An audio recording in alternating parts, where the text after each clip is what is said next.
Okay, it looks like to me that we have Christians scooting by on like the second and third seal of Revelation, um, because they've got to be there ahead of time for the red horse, and they've got to be there to be thrown into prisons and whatnot. So there's going to be a large number of Christians that are being thrown in prisons.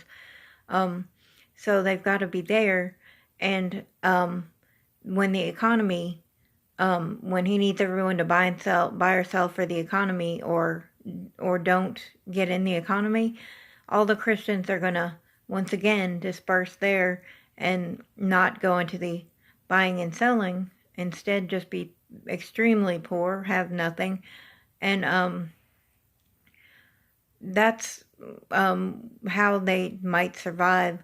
But I look for a rapture to come shortly after the third seal, or sometime into the third seal, where it's the economic course.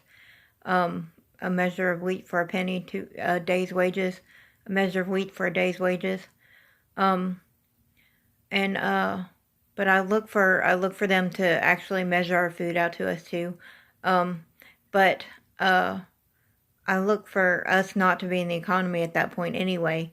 But then I expect a sudden rapture to occur sometime after the third horse, because or well, no, it can't be after the first horse either, because the Christians would have had to have been there for the uh, laying on their hands on them and taking them to prisons and whatnot. So it can't happen after the first horse.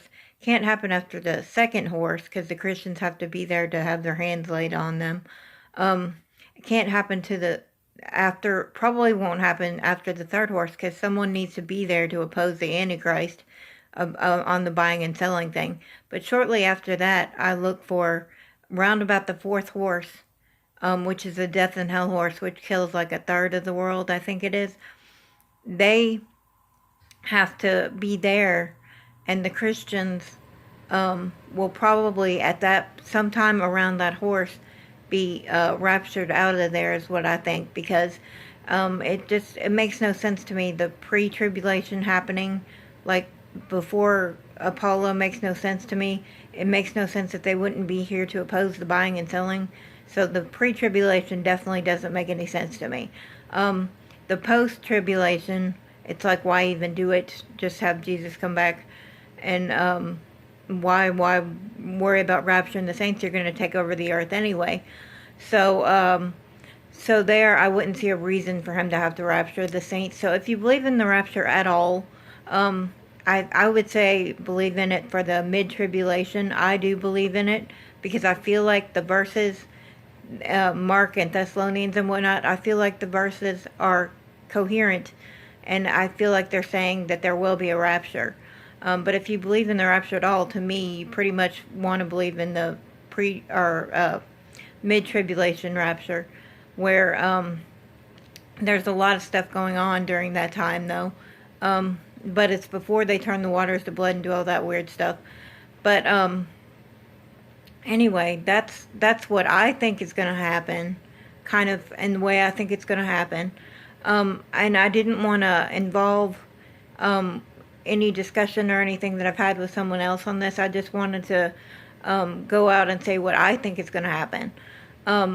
This is my personal opinion, that it's a mid-tribulation rapture, and it is going to happen.